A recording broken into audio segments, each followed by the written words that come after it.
I believe there's a lot of fake outrage right now because nearly every single president who has lived in this beautiful White House behind me has made modernizations and renovations of their own. So while the White House says the outrage is fake, the demolition, construction, upgrades, however you want to characterize it, they're very real. The question's also very real. Among them, who's paying for it? The president has said as recently as Tuesday that this $200 million project is fully paid for by private donors, including himself. Some of those names have been released, but the White House has still not put out a comprehensive list or a breakdown of the donations. And just about 24 hours ago, when news broke that the president was seeking a settlement from the Justice Department over past investigations into him, he suggested maybe that money, taxpayer money, could foot the bill. If I get money from our country, I'll do something nice with it, like give it to charity or give it to the White House where we restore the White House. And we're doing a great job in the White House. As you know, the ballroom is under construction.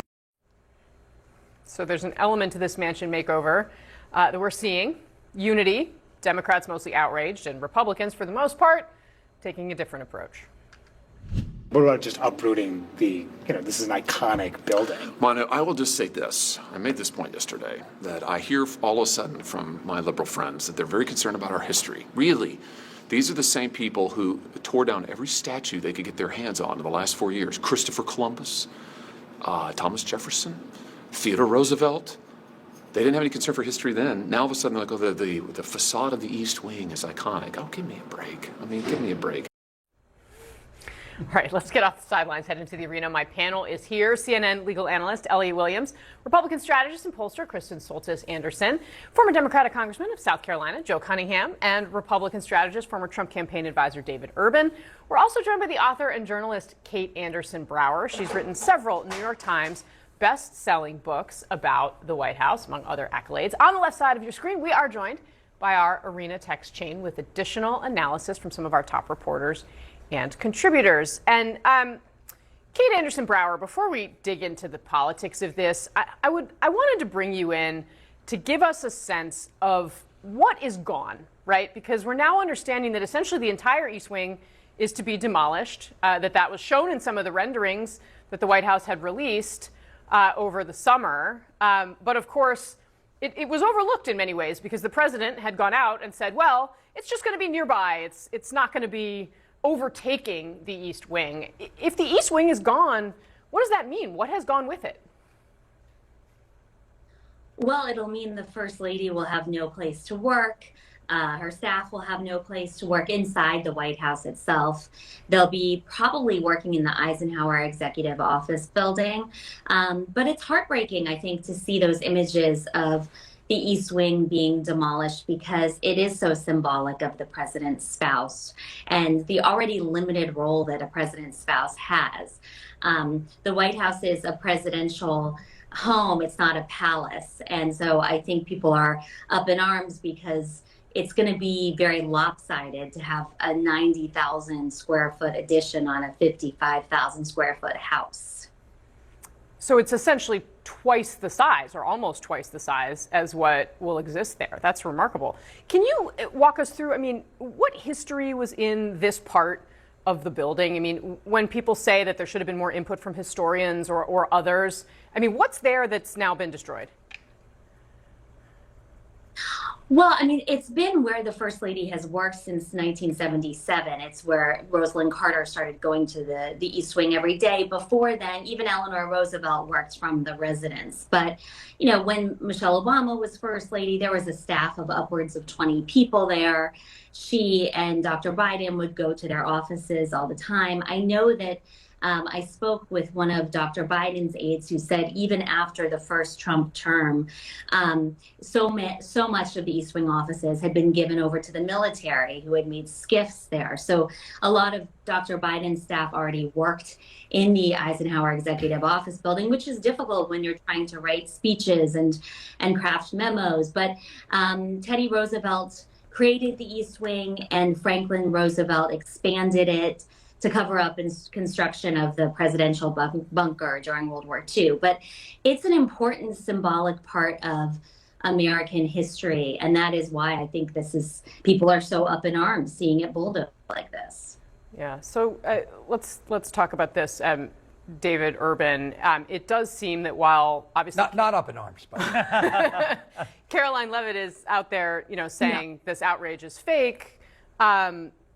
David, they do seem to also be trying to suppress photos of it, right? Which seems to suggest that they might know that this doesn't look great. Mm-hmm. Yeah, I mean, I just make a historical note. I think Dr. Joe Biden worked out of the Oval Office. But sorry. Okay. Listen, I think I'm not privy to what is what they're tearing down or what the remnants of the White House look like on that side. But I had heard people talk about they don't want to have pictures out to maybe compromise what the windows look like, some of the security apparatus that's in place at the White House that keeps the president and his family and others at work there safe. So I can't believe that. They don't. No one's taking pictures of a lot of stuff, especially in and around the White House and the inner machinations of the. If you go up to the windows in the Oval or some of these places, they're really thick, and I'm sure they would take umbrage if you started snapping candids of a lot of that stuff when you're in there to begin with, let alone from across the street where you're really getting, our adversaries. I mean, in fairness, right now, what they're taking pictures of is not going to be there, in however many months. No, it's right? nothing. And I think, this visual is not great, but I'd say let's wait for a few 18 months, 24 months. The new reimagined East Wing may be much better. There may be bigger offices. There may be skiffs. I don't think it's going to be simply a 90,000 square foot ballroom you're going to walk in. Really? Because the president says it's going to be a 90,000. It's going to be just a giant ballroom. It's going to be like a gymnasium. I think there'll be offices. There'll be places to work. There'll be perhaps increased space for other people that work in the White House. So I would say everybody needs to exhale. Let's just wait and see. Congressman? Mm-hmm. Yeah, well, except you. I'll exhale. Look, I think the optics are bad in the sense, I know the history is significant, but it's just like your boss in a company going out and buying a new car or a new house while they're doing layoffs within the company. Or it's a little bit let them eat cake. Yeah. Is that what you're saying? Similar to that, but yeah, the optics are bad as Americans are struggling to survive and afford health care and all the issues, and meanwhile the government's shut down and this renovation is taking place. But this shouldn't be the story that Democrats focus on. It should be more of a byline in a larger issue, in that the administration is sending billions of dollars to other governments. He's seeking hundreds of millions of dollars for his own pockets out of the DOJ, the $200 million renovation, all the while Americans are suffering. But be fair, just to put a big note on this.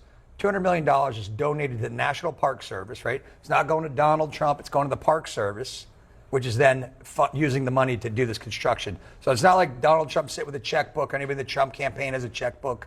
It's the people who build monuments, who build these buildings on the mall, are writing the checks and funding this. And should be some transparency, though. Kate looks like she wants to jump in. Kate, did you have something on that? Well, I think that ethically it's a little bit of a murky territory, because they know when they're giving lots and lots of money, these giant corporations, and we know some of the names already, it's got to be to curry favor with the administration. Or maybe they just love our country. Okay. Elliot, jump in. When the White House was created, it's interesting because George Washington, going way back, rejected the idea of a White House rendering that was 5 times the size of what ended up being built. And because coming on the heels of the revolution, he wanted it to be clear that this was a democracy, this wasn't a monarchy. And so having an enormous presidential palace, which is what this is going to end up looking like, is just not what the White House stands for, not what this country stands for. Yeah. It's like he wanted to say there would be no king. No king. I agree. This is probably not the hill to die on when the government shut down and when people and the economy is struggling and so on. But there are a few questions, and Kate touched on this a little bit in terms of the transparency, that I just think as Americans we're entitled to know. When Amazon, Apple, and Coinbase are donating up to, I believe, $25 million on a project, I think we as the American people have a right to know how much of it's being spent, where it's going, and so on, number one. Number two, did they follow proper permitting procedures? And yeah, it's the President of the United States, he can do whatever he wants, but it's also a major piece of construction that we don't really know how they comported and behaved within the confines of the law in doing it, because it all happened really quickly, and the next thing you know, they're bulldozers to the White House. And maybe they did, but certainly the answers out of the White House that sort of amount to saying your mom when asked questions about how they're proceeding, they're just sort of leaving some ambiguity about that too. And then finally, historic preservation, and this is not fuddy-duddy, like, oh, we want the buildings to be pretty. No, there are procedures in place when you are changing the facade of a major government building.